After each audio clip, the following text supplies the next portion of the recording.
Ebube gbaghara m, gbaghara m Ezinna gbaghara m iwe ọjọọ niile m mere n'ụwa gbaghara m okwu ọjọọ niile m kwuru n'ụwa gbaghara m gbaghara m Ezinna gbaghara m gbaghara m Eze Ebube gbaghara m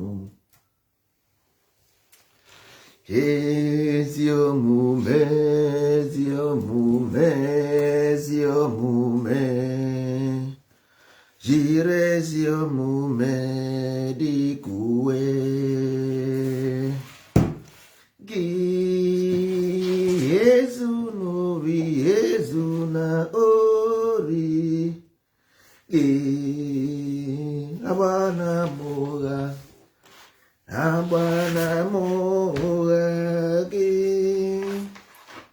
hụ nwanne gị n'anya nke kachasị ibe ya jiri ezi omume dịka uwe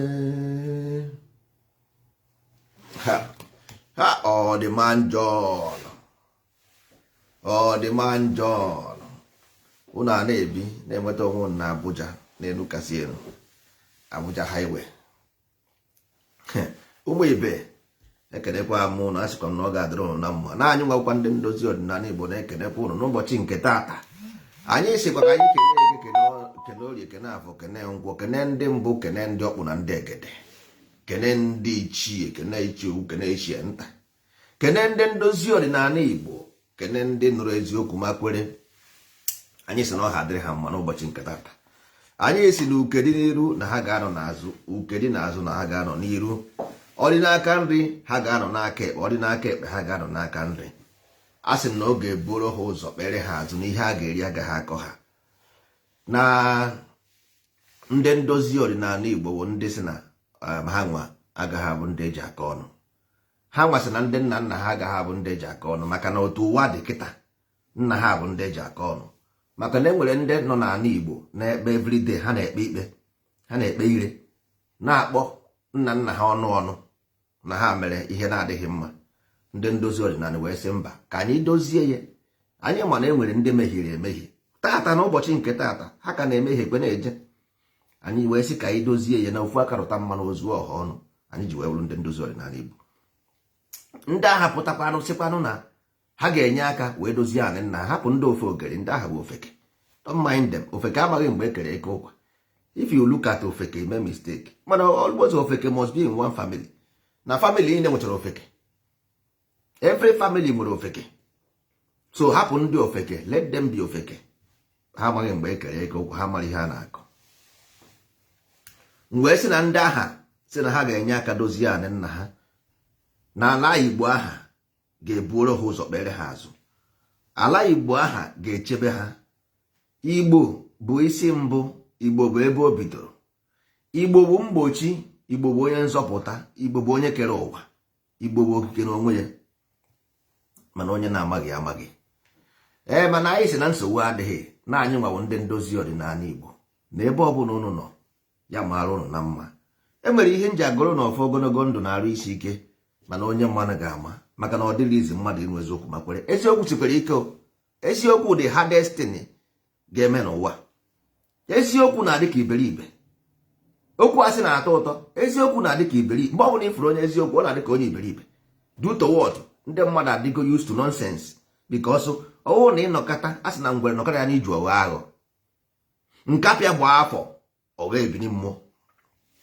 ọ na-eme ezigbo omume n'ụwa kịta a na-afụ gasị onye nkọrọ mana ọngụnwa bụ onye na-eme ezi omume ndị nke a bụ ndị nkọrọ mana duto na otu ndị mmadụ si ebi ndụ aga m enye unu example tupu anyị ejebegodi n'okwu anyị na-ekwu taa we will give you example of that ihe anyị na-ekwu okwu today bụ gbasara ịkpa isi ihe anyị na-ekwu okwu taa bụ gbasara ịkpa isi oke tupu anyị eruo n'ịkpa isi a anyị ga-enyegodi ndebe anyị example bụ gịnị ife nrịba ama oke n'ime unu niile n'ebe a ọwụ na ịfụgo nkịta mụrụ nwa ọfọ ị ga-aga ka ịkpọrọ nwa nkịta ahụ ka ihe nkịta ha ga-eme gị. Ọkụkọ mụrụ nwa ọfụ isi ka ije kpọrọ nwa ọfụ ya, kedu ihe ọ ga-eme gị? Na-ege ekwentị o. This earth is a child, is a soul. Earth will soul by nature or a child, because akpa nwa ebe ọ na-amụ nwa, ebe ọ na-amụ nwa bụ ihe earth. I wee sị ka ije were ya n'ike, ka ị narị ya onye nwe ya n'ike. This earth the same thing nkịta mụrụ nwa ọfụ ga-eme gị, ọ ihe ọ ga-eme gị the same thing. So maka ndị na-achọ ana, na-azụ ana, na-azụ ahịa, na-azụ ego, na-azụ ihe niile na-azụ azụ n'ụwa. Ka m nye gị one single example of nkịta. Ị maghị onye nwe ana ị na-azụ, eji wee sị gị nsọ ala. That means enwere nsọ, that means enwere onye nwe ya na iwu ala. That means enwere onye nwe ya asị iwu Emeka ka asị iwu Okeke. Ndị Igbo sị gị iwu Okeke ka ọ sị gị iwu Emeka ka ọ sị gị iwu ala, ntọala ala. That means Igbo nwere goddess a na-akpọ ala. Listen, don't use Christianity or Muslim or this Judaism to judge yourself. Iwu the ihe onye Igbo, ma ọ bụ na ị kwere na Igbo onye Igbo. Ọ sị gị ntọala, ọ sịghị gị ntụ Okeke ọ ntụ Ifeanyị ọ ntụ Okafọ. Ọ sị gị ntọala, nsọ ala, iwu ala, ume ala. Ọ gwara gị sị gị this, they told you this. They told you this thing, not me. They said unu na-aza iwu ala n'afa, ị na-aza omenka n'afa. Okay, now if you are here just to go to somebody's house, you want to take something by force in that person's house. That is the consequence, because this is about personality, character and behavior. That is what you are suffering.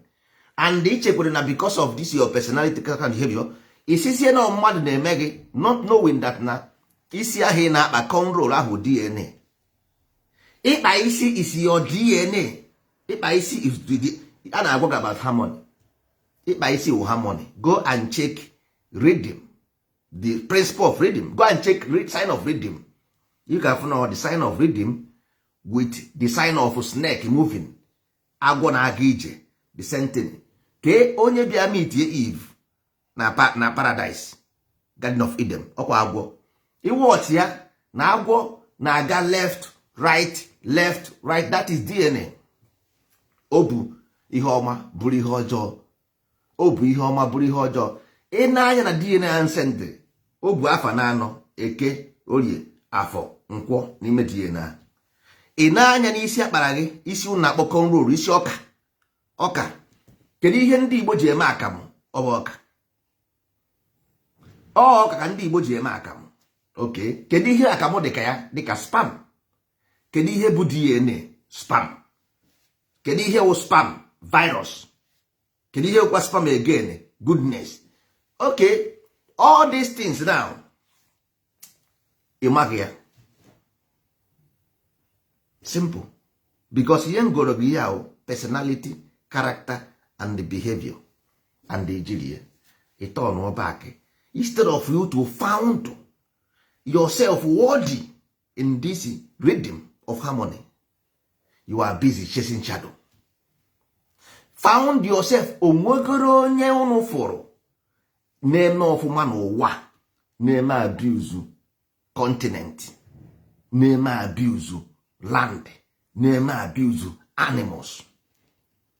No one. No one. Unu na-watch ndị ame na-aga invade. Unu amara ihe ha na-eme.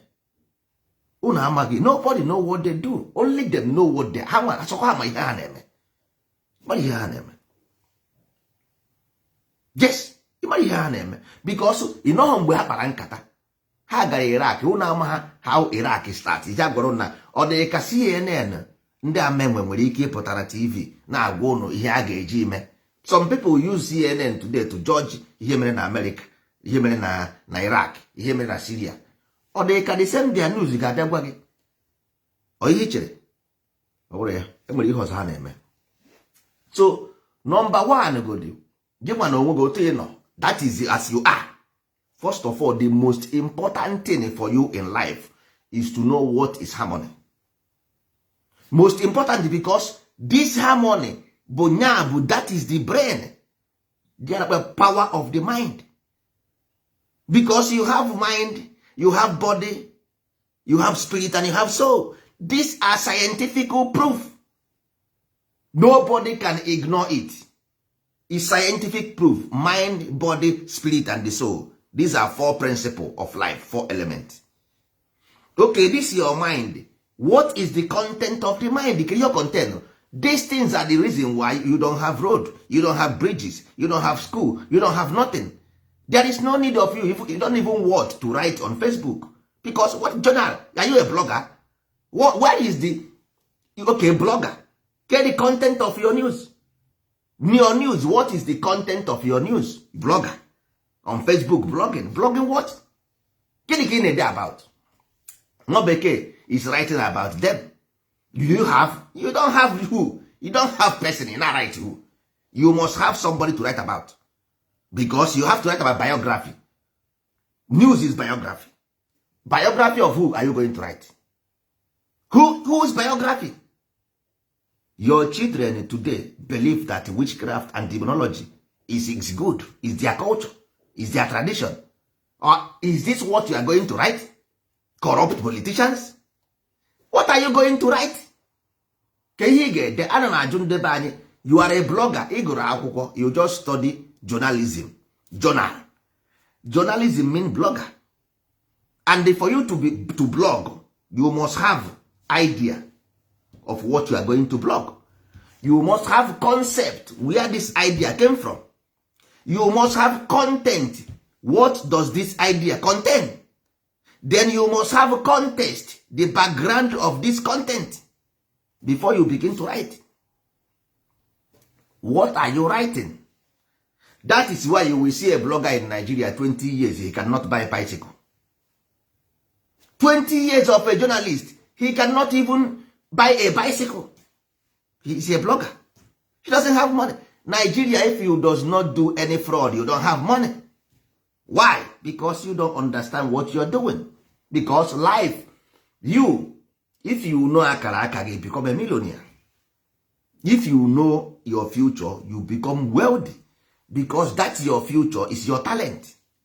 It's your market. Or Hebrew, you don't need to stay in Nigeria to be a millionaire. So most of these companies you have in Nigeria, their owners don't even Nigeria. Their owners are not in Nigeria. Most of them. So our people should come out from this their cage. Remove yourself from cage. Go and focus here. Ndozi Odinala gave you that chance to focus here. We have information that will make here light up. When 7 good days, if I'm not mistaken, if a child go into embryo, the heart start first. The first thing that start in the heart is called inner engineering. Inner engineering. Then this inner engineering turn to evolution. Evolution brought out freedom. Freedom brought out light. That is 4 elements. Okay, now, as you were born, you must replicate that. For you to be able to move forward, you must replicate. That's all. Nothing more, nothing else. Every human being came out through animal nature. Go and study biology. Every human productive organ is animal nature. Go and do your own research. Pure, absolute truth. So if you don't develop yourself above this animal nature, you a monkey self. Animal. If you don't add anything on top of that, your bet. What you do, you just go out on the street, on the Facebook, and see something and begin to behave. What you see on the street and what you see on TV and that is animal. For you to be able to grow above animal is here. Not in television, not in radio, no, here. You have to, if you want to be a human, it's okay. If you don't want to be a human, it's okay as well. It's up to you. It's your choice. If you want to be a human, you go work here. If you want to be animal, you follow your body pleasure. Body pleasure, that's okay. If you want to be a human being, it's another thing entirely. It's a work. It's a job you have to do. You got that? So our people don't just believe that things are just the once I grow. It is 6 years ago boy. It is 7 years ago boy. From a boy, a gazuahia. From a zuahia, about China. From a China, about Dubai. And you come today now on Facebook because you have telephone and begin to write nonsense and talk nonsense. Next thing you say you want to have freedom from Nigeria. You 6 years. 6 years. And now you have Facebook. Begin to talk. Because you can Facebook require some knowledge for you to register on Facebook. Only 1% they will be on Facebook. I'm telling you the fact. This thing makes our people lazy. This thing makes our people lazy. If you want to be success in life, you must work hard here. All your attention must be how to make, because the brain controls everything. Or anybody that have the highest mental capacity have everything.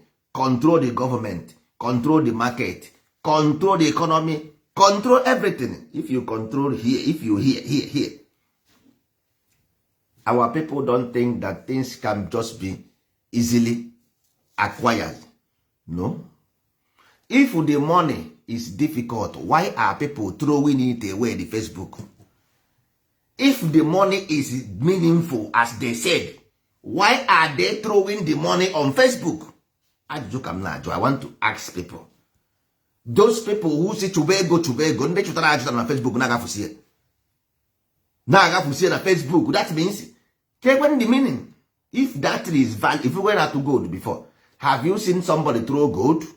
Have you seen somebody throw diamond? Have you seen somebody throw, what do you call it?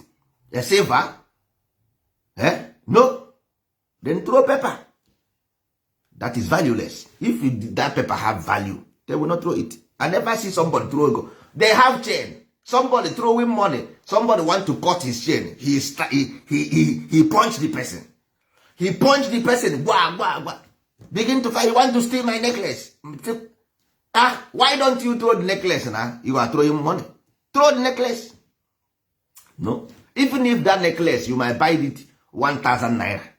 That 1,000 necklace, you value it more than 100 million you are going to spend on people. Some people throwing 1 million naira to people. They will not let you snatch their necklace of 2,000 naira. They can't. Why did they value that necklace of 2,000 naira than 1 million they are going to spend? You see, value is in product, not in paper. If you have product, you sell the product, that product is your value, not the paper. It's what you produce. It's not what you produce is the value, not the paper money. If you like, you have 1 million papers money. After you die, the money die.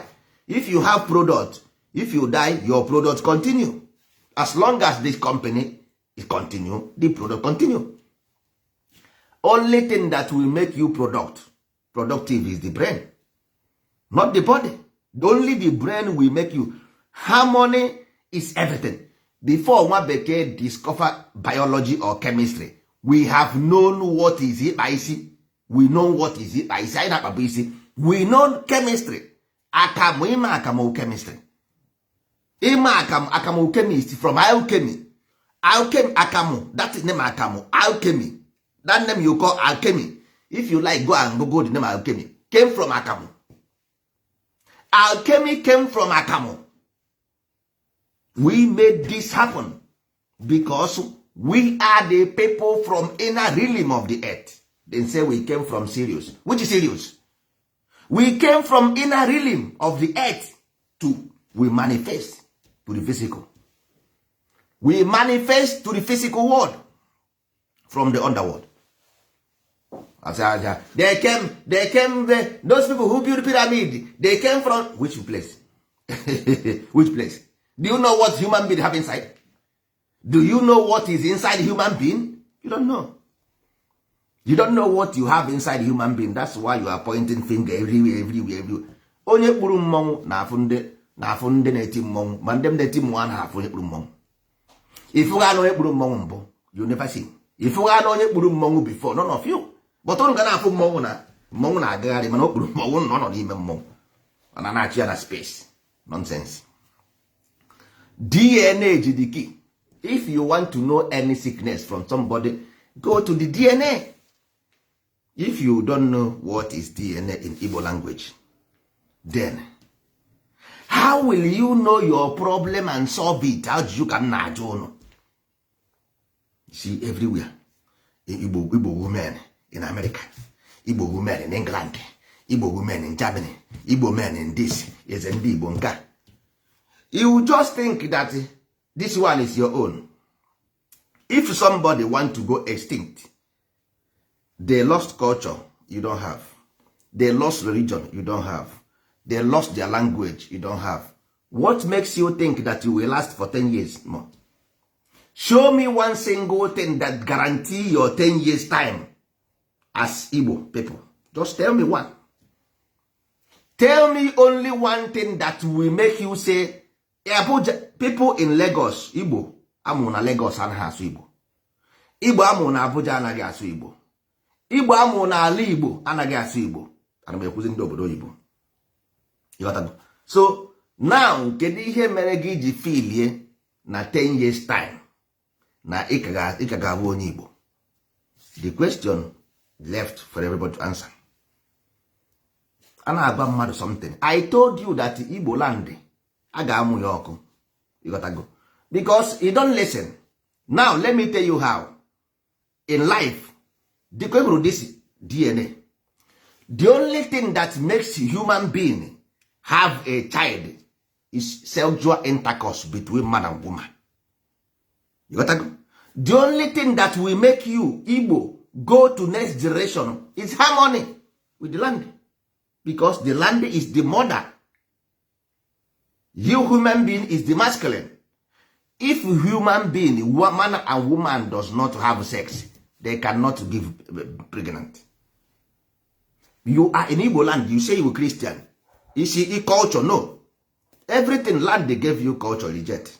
Land they gave you religion, ordinary, reject. Land they gave you name, you reject. Then, how are you going to pregnant that land to have child? You cannot have future from this Igbo. It doesn't happen that way.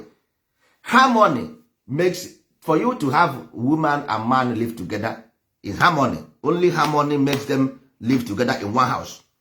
If you remove harmony, the matrimony will dissolve. If you remove harmony, the matrimony dissolve. So the land is not in harmony with you. You are going in a different frequency and vibration because it's all about energy, frequency, and vibration. Then you will fuse with them. You doesn't fuse with them. It doesn't fit in. That is why all your businesses, everything about you will go extinct. Everything about you will go extinct. Everything. If you like, you can stay in America for 100 years. It doesn't matter. It's okay. Stay there. If you like, you stay in England for 1 million years. It doesn't matter. If you like, you stay in Lagos for 1 million years. It doesn't matter. But as long as Alibo is concerned, anything about him in that place, with time, it will go extinct. Because that thing is running under genetic. It's genetic transformation. It's nothing but genetic transmutation. Transmute to changing. As long as this thing you have in Igbo land is under this genetic, they will clean you up. Bleach. I get here bleach na akwa gị. You get bleach na akwa, you hear me. Etie bleach na akwa, bleach here out. They will bleach you out just with time. Just watch and see. With time. My main market. Once he gana no ono katasi na main market gbara ọkụ. Ono katasi na ahịa aba gbara ọkụ. Ono katasi na Ọnịcha gbara ahịa Ọnịcha gbara ọkụ. He gana no just watch it. Oh, this thing we will hear every day, every time. So mgbe ọ bụ na ifili na ịdịgo oke ọgba ọkụ. Mgbe ọ bụ na ifili ịdịgo oke ọgba ọkụ until ikwere n'ihe otu kwuru. Otu bụ otu, ịghọtago otu, one, harmony. Abụọ, two, abụọ bụ na ọ pụọ na, that means it's time to go fight. Mana ọ sịghị ihe ọbụla ịfụrụ iwere, ịchọkwa ịpụ, you are free. Ị na-agba bọị na nke ọga gị. Ọga gị sị na gịnị ya kwụ 7 years gị gbara ya bọị. Ị nọ 4 years, isi ọga gị I want to free. Ọga gị sị gị agaghị m edu gị ihe mara kwụ 7 years, isi oke nsogbu adịghị ọga, enwere m ego nji azụ. Ọga gị asị gị ngwanụ nwa m jebe. That is it. You have decided that ọdịnala Igbo is not okay for you. Omenala Igbo is not okay for you. Igbo is not okay for you. Nsogbu adịghị. Good and fine.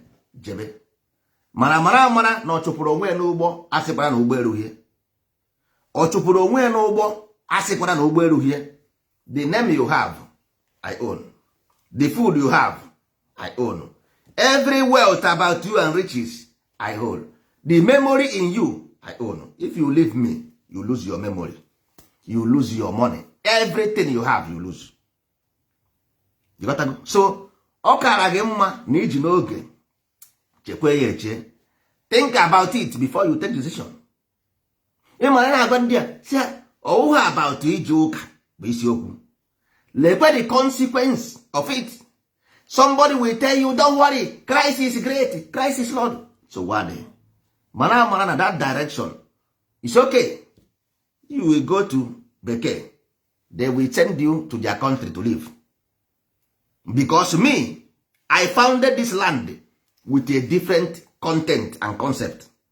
This land, the only ọbụla ga-ebi here must have ezi omume, ezunori, agbana ama oge ịfụnanya. My book is not written in allegory. Their book is written in allegory. So, if you want to read their book, go and read it, but you must go there to stay with them. If you want to read my book, stay here. I will make you a wealthy person. I will make you wealthy and powerful on earth. But if you want to stay with them, here you will not stay. Nothing will benefit. You cannot reap any of mine. You can't. Because if you born child and your child disown you, are you going to give your wealth to a child that is on you? Can you do it? Are you going to give something that to somebody that will come up in the morning and kill a blood on top of me? Are you going to bless somebody that will make the whole world laugh at your father? If you are a father, are you going to bless a child that cannot watch their father's car? Your father is old, and this your father wear napkin. And when you see your father with napkin, he say, with this man. And you want this man to die, and you will take over the property. If you are the one, can you do that? Before you say, Hausa do you this, or Yoruba do you that, I am asking you a simple question. If you are a human being, you are a human being. Human being, it simple means sense of humor. Human being means sense of humor, not a person. Because productive organ started from animal. So, productive organ started from animal. Go and study biology. Nonsense. So, if you pass all this level in life and doesn't understand that your fathers gave you principle and rules and regulation, if you violate anyone, just like country, if you violate a law, a country, you got prison. If you violate any law in any country, man, you got to prison. That is pure absolute. Igbo gave you their own Odinala Igbo. Odinala, the will here. Amadioha made this will. It doesn't matter whether you are afraid of him, or like him, or love him, or hate him. It's your choice. In this land, I brought this land. I created this land. Everything inside this land is my property, not yours. My memory is what you use to think. You don't have brain. When you were born, you had no brain. When you were born as a child, you had no brain. I am the one who put that light in you. Again, Chukwu kesịrị Adam fụọ ya ofu nke mkpụrụ obi wee dị ndụ dịka mmadụ. Amadioha brought that thing inside you. Any day you shut down that man, my friend, from that moment you have no memory. You only use Facebook, marketplace to think, not memory. Understand me? Go and do your own research. 1 million years time, you will quote me right. The land will not give you anything beneficial. Oh, no. Your children will be armed robbers, ritualists, rapers, kidnappers, murderers. You cannot hear any. You will eze ọ dị ebe ahụ ịkpa nkata ịkpa ngịga ikpe ekwere nsọ nwaanyị ikuchi nwaanyị ibu mmanya nwaanyị agba mba ala Enugu na ọ dị ebe ahụ iku nwa ịgba odibo ihe niile awụchi iwu enyere enye. So if ile na Igbo enweghị iwu, you are just on your own. Gota ihe a na-akọ. Anyị nwere iwu ala, anyị na-aza ya n'afa iwu ala. Ka onye na-aza iwu ala ga-esighara igwe iwu makwa ihe. Ka onye afọ ya bụ iwu ala ga-esighara igwe iwu. Ọ bikos ije China file na ya enweghị iwu. Ije Lagos file na ya enweghị iwu. Nwanne anyị nwa stakeholder in the rhythm. In the rhythm, we are the stakeholder. We make that land. If you don't know it today. We are the stakeholders. Anyị nwere ntọala Igbo. Anyị nwere ntọala Igbo, nwee nsọ ala Igbo, nwee iwu ala Igbo, nwee ume ala Igbo. N'ala Igbo. Understand me and you hear it. You will live with this message for the rest of your life. Not a joke. The land is holy and blessed are those who are holy in the land, for they shall reap the precious gold of their own Father in heaven and earth. But if you otherwise brought the evil from those outside the gate, inside the land, and use it to deceive my own children that this is their culture, that your culture will eat. And if you don't know, then say, ndị Igbo sị na a na-aghọ agụ. Asị na a na-esi agụ. Ịghọtago. Mana mara na ihe ọbụla ị na-eme bụ ị na-akụ mkpụrụ. Ndị Igbo sị gị na mkpụrụ ọbụla ị kụrụ ka ị ga-aghọ. Religion is spirit. Once you worship, you are converting your spirit to that you do. If you don't know it. Religion is afterlife. Once you die, that thing you do when you are worshiping is your spirit you are growing. Then after that, your spirit will become that. If you don't know it. You know, that is why they call it afterlife. You don't know. They say heaven and earth. You don't know. Now you know. I'm telling you. Whenever you do something you don't know, be very careful. Don't do anything you don't know. If you do ritual, is your spirit you are converting to that ritual. Anything you do with spirit, you are converting your own spirit to that. Because you don't know. Then tell you something you don't understand. We are not like you. We are not. We came from above. Look at the name there, Amigwe. Look at the hand. If you don't see, in a joker, hey, there's seeing what? How can he come from Igbo land and see Jesus in Rome? Pope in Rome does not make these prophecies. How can somebody in Nigeria making prophecy while Pope in Rome, the center, the father, the founder of Christianity, doesn't make this their testimony and this their nonsense revelation? They will hear in Africa and Nigeria. Only them in Nigeria make revelations. Pope in Rome, no. He doesn't. But he is the father of Christendom. And these useless people there will tell you nonsense. You don't know what life is all about. That's why you never progress. Look at your land. Look at your water. You call the water clean. Clean water. Before we drink pure water, we drank in stream water. Stream water passed through stone to come out. That is the purest water on earth, clean water, stream water. That is what we drank in childhood. Not this nonsense you are drinking today and call water. We were living in the paradise of heaven in Igbo land. You brought rubbish. You see everybody shouting hallelujah, hallelujah. If you ask them what is hallelujah, they cannot even answer.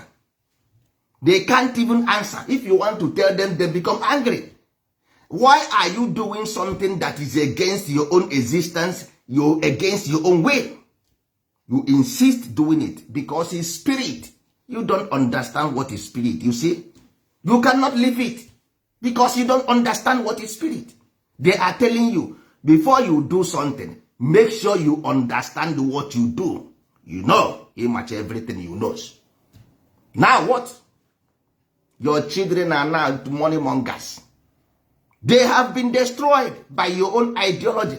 How can you brought something that does not benefit your own? Somebody you get birth to. Now you see why the thing you are feeding your own memory is demon.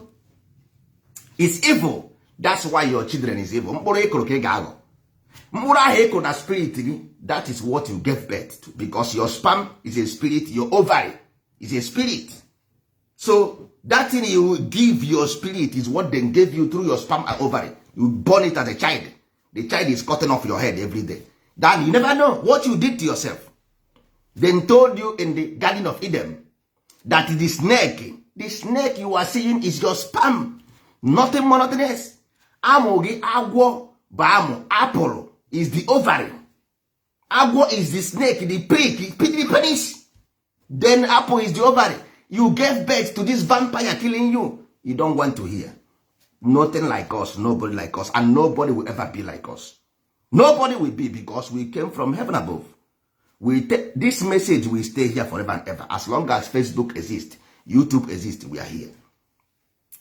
We only tell you why your land is the way it is.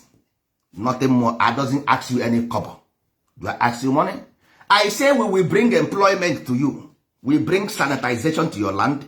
We bring growth to your land. We give you education of your own ancestors, of your own father, that will make your children healthy. All of you Ndị Igbo don't clean yachts with right hand. But you do so. Ndị Igbo doesn't do it. Yeah? You never know what we have. We have the best. We build human being. That's what we do. We build human being. Our story is what they use to write Adam. Case of Adam. Say, Chuku kere Adam. That is Igbo philosophy of way of life. What we do, we take somebody from animal man and make them human being before they begin to build electronics and all this. If you don't develop their mind, how can they go into the memory, the archive? You can be able to go into archive when the mind developed, because it's in a certain frequency. What makes you a man is a vibration, nothing more. What makes you a man is the level of the vibration. Once the vibration is low, once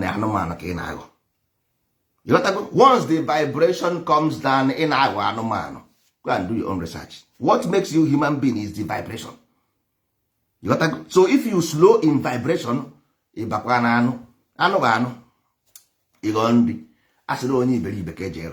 so many things and they got you got to go. So many things say Maggie, because you block your road. One when jeberi ihe nyuchie nsuzo obatawa oge ezu ijiji. Onye obuna jeberi ihe nyuchie nsuzo oge ejiji. Otu ọ na-ewuru unu today na ọ na-ewuru unu ndị mmiri ndị ọgba ndị ọ na-ewuru unu. Which source? Who taught you that? Who taught you where did you get this information? Where did you get this information? Life is not about what you like, you do. No. Look, watch.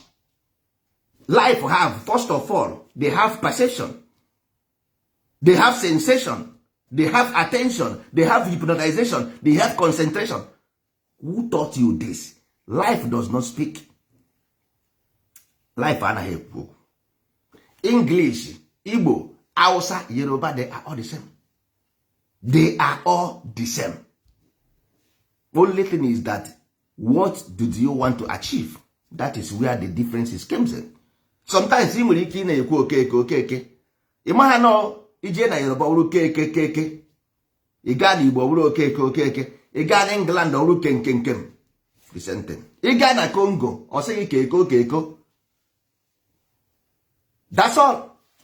No differences. No differences. They just remove one word. Only one. Because your mind never call the attention. You don't pay attention. If any day you pay attention, you see these things I'm telling you. Any day, number, simple but none. Noon. That's all. Nwere ihe ọzọ.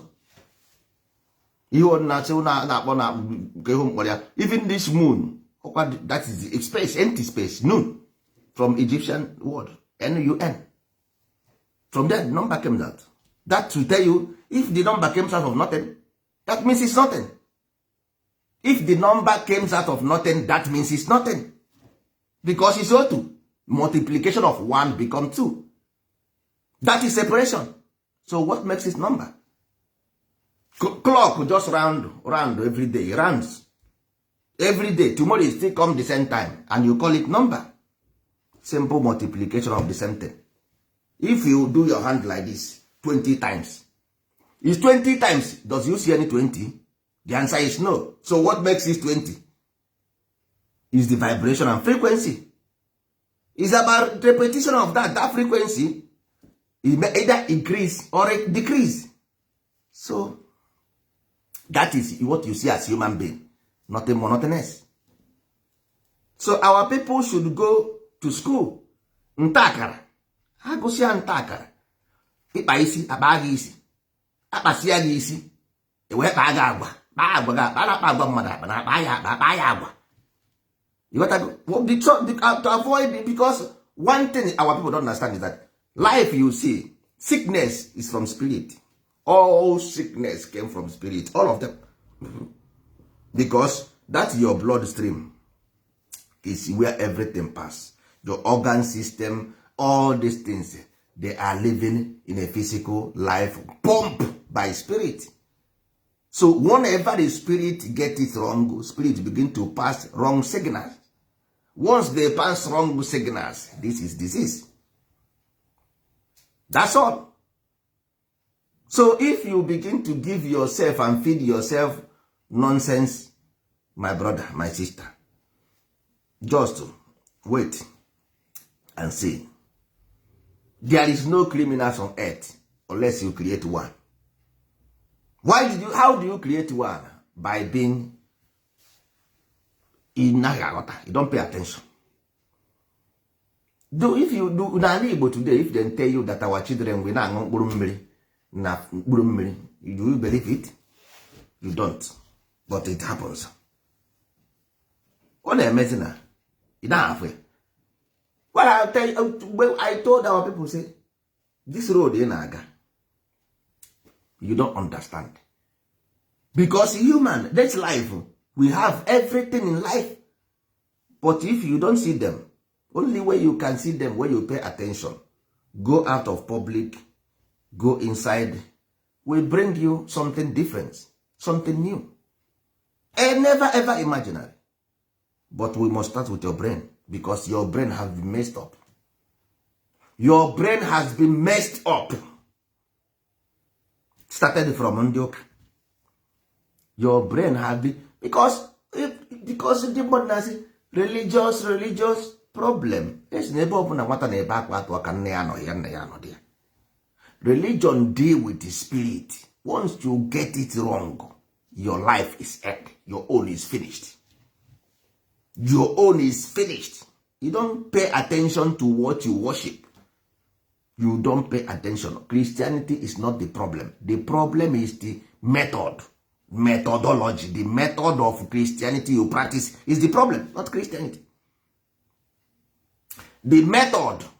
Rome. Pope is in Rome. Can you use what is happening in the Western world, Christendom, to compare what is happening in Africa and Christendom? You see? So, for you to worship this rubbish in Africa, you better not worship nothing. You better not worship, because you are messing up your spirit. You are demoralizing your spirit. Stop that. So look at your land. Just look at your land to see that. Where is this fathers when our children smoke and they go into rituals, demonology and black magic? That means this year preaching is not true. Their preaching have no foundation, no background, no biography.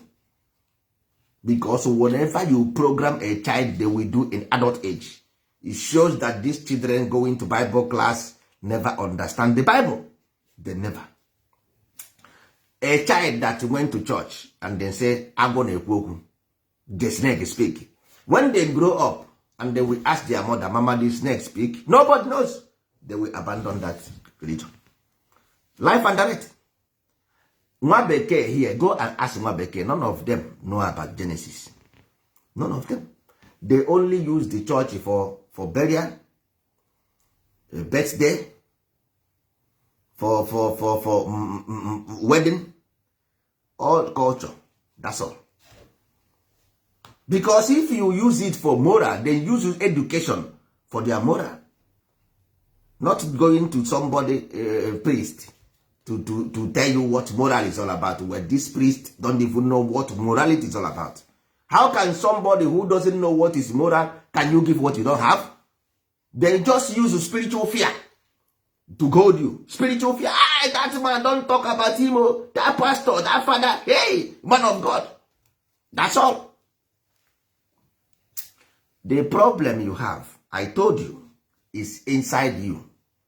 Solve the inner problem and the problem will goes away. We are here. Inner Builder Academy. The only solution for all problems in life. We are not talking about aeroplane. We are not talking about car nor phone. We talk about human. Man made perfect. We talk about man made perfect. Period. If you want to go and build a plane, you go and meet them in a Harvard. If you want to go and build a car, you go and meet them in Harvard. If you want to go and build a motorcycle, go and meet them. But if you want to build a human being, inner builder, we build from human system, biologically. That's where we're coming from. We are dealing with biology here, scientifically, not a child's play. No,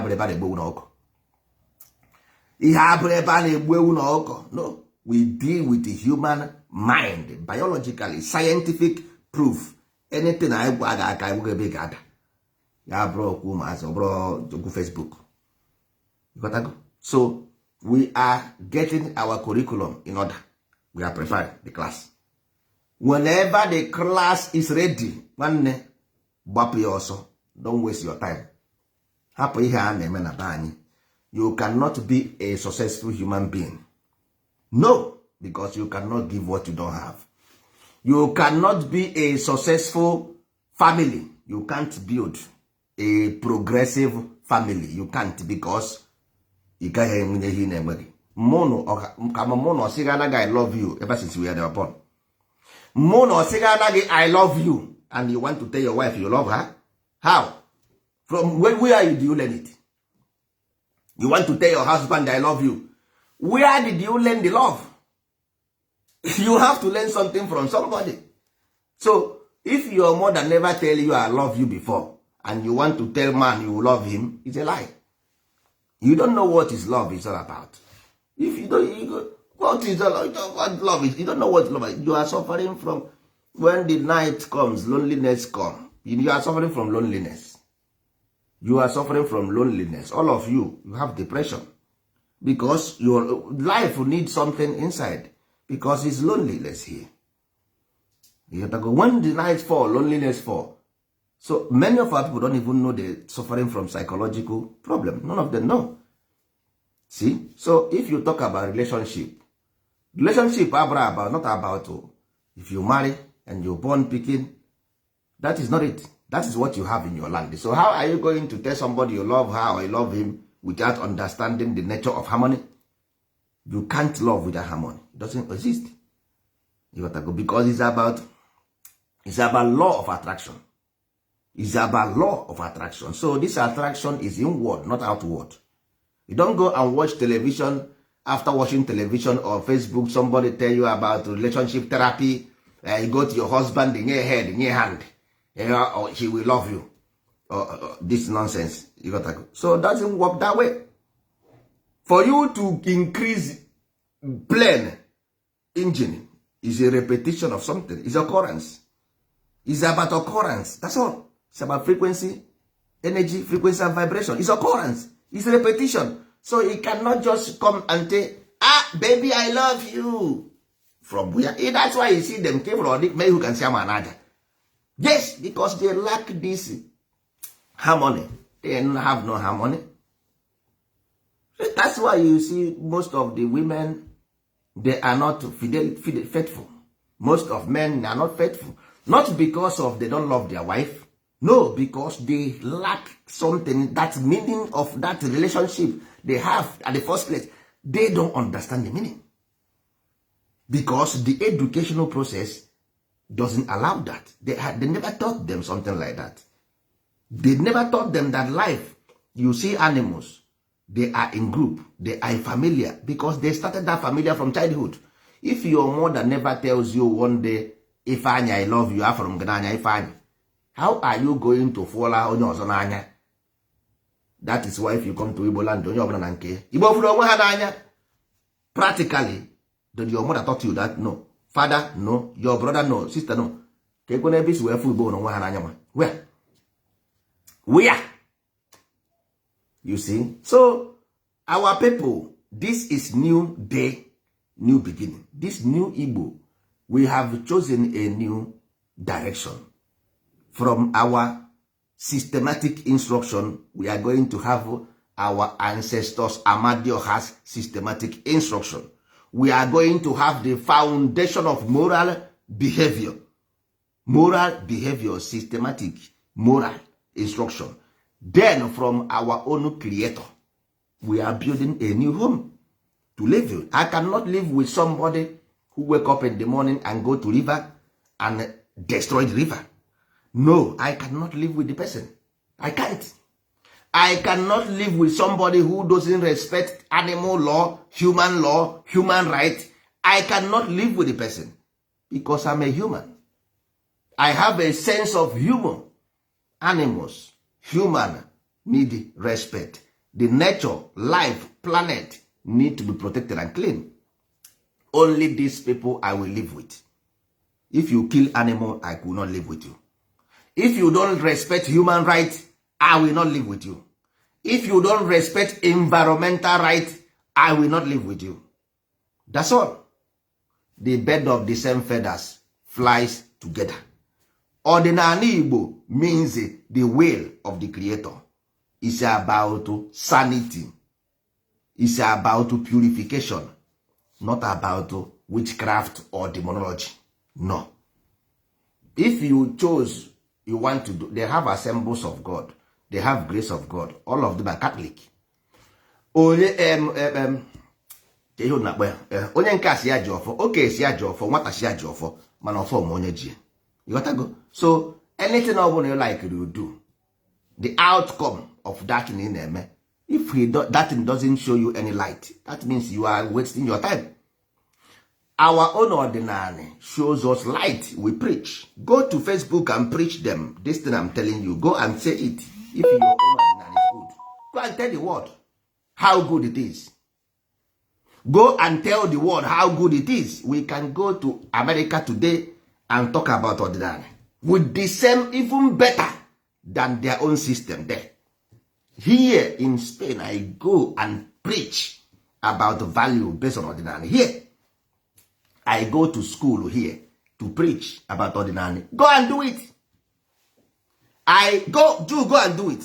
If your Odinala is good, why are you hiding away if it's good? Onamaka inezo. I go here, school here in Europe to talk about Odinala Igbo. I give them curriculum how to train a child here in school and then take. Then I recorded Eziomume. These children are counting Eziomume in the morning here in Spain. And somebody will come and say, Odinala, you are just fooling yourself. You are not doing it. That thing is not ordinary. That thing is witchcraft and demonology. Whatever corruption. That is corruption. It's not harmony. That thing is wrong. Throw it away. It's wrong. Each aja is about you putting the light. Without light, can you see road? Without light, you got fuzo. No. They are telling you about preconscious mind, subconscious mind. That is where they tell you animal. Subconscious, preconscious, they are all an animal. Then what you need to do is to protect this animal to guide you. That's why a dog guide a blind man. Don't you know that dog guide a blind man? You know? Now you know the reason why Nketa Jedonis. Because it's preconscious mind. No. You brew a war. Now we kill again. I'm telling our own people. Ndozi Odinala Igbo. Ndozi Odinala anyị. I'm not telling you. I am not up to. You are grown up. Itogo. So you are a man enough. You might head the mama head in job. If it's okay for you, if your mind tell you it's okay, do. Me, no. I can't do that. I have sympathy. I have empathy. And I can do that. My mind can't take it. No, I can't. You have to go and give them food. They are suffering. You see them? Nobody to care for them. You have to help them out in their condition. Yes, if you want to be blessed in life, that's it. If you don't want, it's okay for you. That is your life. Odinala Igbo remains the best. To put light. That is where we have. You got to go. That's all. Nothing but else. So maybe anyị ga-eweta okwu anyị n'okwu njedebe taa. Anyị kwuru maka ịkpa isi. Ịkpa isi a na-akpa is very important. Hapụ ihe ndị mmadụ na-eme. In our school na Inner Builder Academy, ị ga-ahụ ya, you will read it. Ihe bụ ịkpa isi, then ịkpa isi gị. Ịkpachie ya so that no motherfucker will impenetrate you. That's na maka indoctrination. Indoctrination. Ịkpa isi, there is nothing like indoctrination here. You got to go ịkpa agwa. There is nothing like mind control. Achịkpọ. You got to go ịkpa nkụ. Inwe nkụ iji efe efe. That is ọkụ. There is nothing like manipulation or brainwashing. No. You are free. To free yourself from manipulation, indoctrination, brainwashing, you must kpala isi, kpala agwa, kpala ike. Ị ga-akpa isi, ịkpa gị isi, they will brainwash you, nwanne. Chas, ọnụ ha na-atọ ka sugar. They will brainwash you. You baa na ọkụ. Mind control, indoctrination, wow. Ọ na-eme these things exist. They exist. If you don't put a computer, antivirus in your computer, wait for hackers. If you don't have antivirus, wait for hackers. They will hack your computer, destroy your computer. That time, if you open the computer, you will see the flash window. 2,000 windows there. What is this? What is this? They will take your Facebook. If you want to log into your Facebook, you cannot log in. Yes, it's happening. As above, so below. God name God more. If you fail to protect your mind will be hacked by the enemy and then use it. Omega Nanya.